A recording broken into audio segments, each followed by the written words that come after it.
ভাবে আমরা আর আপনারা সম্মিলিতভাবে ফ্যাসিস্ট শেখ হাসিনাকে বাংলাদেশে এক মুহূর্তের জন্য সহ্য করব না।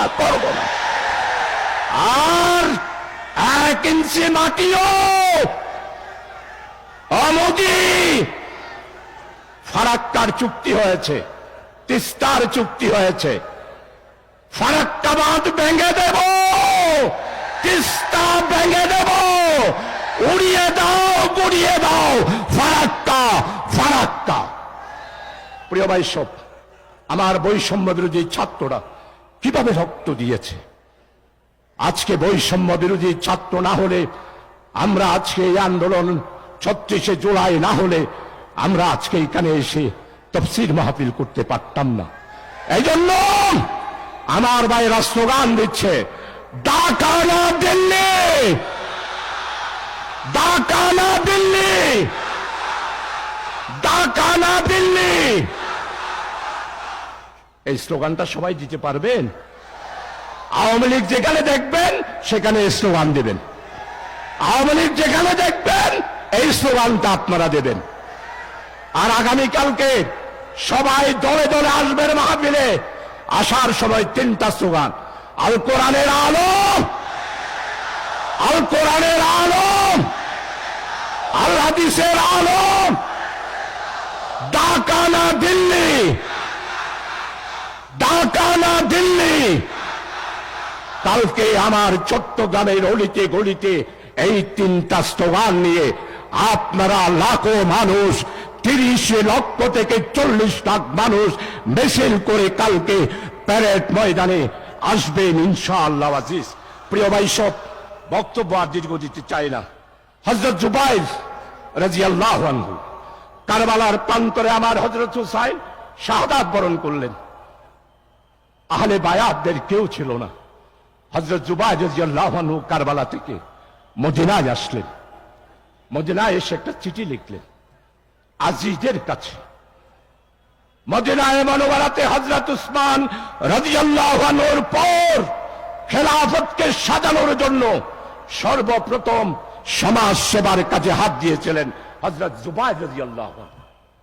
রাস্তাঘাট পরিষ্কার করা, পানি ছাপড়াই দেওয়া, শৌচাগার নির্মাণ করা, মদিনার সৌন্দর্য বর্ধন করার জন্য হযরত জুবাইর রাদিয়াল্লাহু আনহু সেই দিন মদিনার সংস্কারের কাজ করেছিলেন। প্রিয় ভাই সব, 2013 সালের 5ই মে ইলেকট্রিসিটি বন্ধ করে দিয়ে আলেমদেরকে হত্যা করেছিল শেখ হাসিনা। 700-এর মতো আলেম হত্যা করেছে। তাই আমিরে জামাত ঘোষণা করেছেন আজকে আমাদের ঐক্যবদ্ধ হতে হবে। যেমন আমি বললাম, মেয়র সাহেব আর আমরা দুইজন যদি চট্টগ্রামে এক হই, হন বাফর ভেড়া আছে রে, এরে কি এই কথা হইল নাই?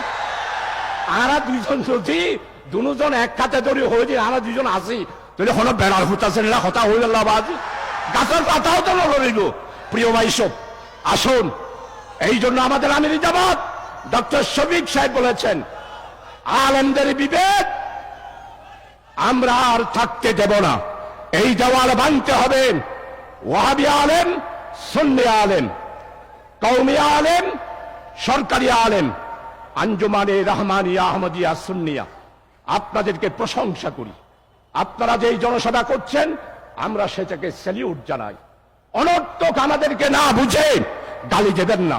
আসুন আমাদের তাফসীর মাহফিলে আসুন, দাওয়াত দিচ্ছি। আমাদের আহ্বান কোরআনের আহ্বান, আমাদের আহ্বান আশিকে রাসূলের আহ্বান, আমাদের আহ্বান আল্লাহর প্যারা হাবিব সৈয়দুল আম্বিয়া সুন্নত কায়েম করার আহ্বান, আমাদের আহ্বান একটি ওয়েলফেয়ার ইসলামিক স্টেট কায়েম করার আহ্বান। আপনাদের বিরোধিতা করা আমাদের কাজ নয়, আপনাদেরকে আমরা বুকে টেনে নিতে চাই। আসুন আহমদিয়া সুন্নিয়া, সরকারি বেসরকারি সব আলেমেরা আমরা ঐক্যবদ্ধ হয়ে এই তাফসীর মাহফিলকে বিশ্ব সম্মেলন হিসাবে প্রতিষ্ঠিত করার জন্য আপনাদের সবাইকে আহ্বান জানাচ্ছি। প্রিয় ভাই সব, সময় তো শেষ। আগামী হইতে গেলে নজরুল ভাই, আগামী হইতে গেলে পারিব দিবেন না সময়? তা ঠিক আছে, আগামীকাল বলে আমাদের সময় দেবে, তখন বলবো ইনশাআল্লাহ আমরা মেয়র সাহেব কালকে আফামা খালিদ সাহেব আসবেন। মেয়র সাহেব আপনি কালকে সারাদিন স্টেজে বসে থাকবেন, সারাদিন মানুষ সহ আপনার আয় হনারে বুট নগরীগুম বুট করলে আপনি করবেন বা অন্য কেউ করবে। আয়টা সাতকে নিয়ে আগারা সিলেক্ট হয়ে গেল, আলহামদুলিল্লাহ, কোনো অসুবিধা নাই। প্রিয় ভাই সব আগামী হেলারা দিন বই চাইবেন। আর আমাদের ধর্মীয় উপদেষ্টা জনাব আফামাল খালেদ, বিশ্ববরণ্য ইসলামী চিন্তাবিদ খতিব আজম মাওলানা সিদ্দিক সাহেবের জামাই মাওলানা হাবিব সাহেবের ছেলে, উনিও আসবেন, কালকে বক্তব্য রাখবেন। মেয়র সাহেব আসবেন, আমিও আসবো। আরে বক্তৃতার সময় দিলে অসুবিধা নাই, আরে বইবে চেয়ার দিলে হনুমত হইব, আই বসছেন ইনশাআল্লাহ। আসুন প্রিয় ভাই সব ইসলামী ছাত্র শিবির বৈষম্য বিরোধী ছাত্র আন্দোলনের ভাইরা, প্রিয় ভাই সব আসুন। বাংলাদেশে আগামী দিনে যেই অশনি সংকেত আপনারা মনে করছেন, আবার আসমানে মেঘ উঠেছে মনে করছেন, ভয় করবেন না, হতাশ হবেন না। লা তাকনাতুম মির রাহমাতিল্লাহ, ইন্নাল্লাহা ইয়াগফিরুয যুনুবা জামিয়া, ইন্নাহু হুয়াল গফুরুর রহিম। আপনারা মনে করছেন একটা ছোট্ট মিছিল হয়েছে, আবার বোধহয় আসবে, কিয়ামতের ফজর হবে, শেখ হাসিনার বাংলাদেশে আসতে পারবে না, পারবে না, পারবে না। যারা মনে করে নিচেরা আইব, এইখানে আসবে, এইখানে আসবে।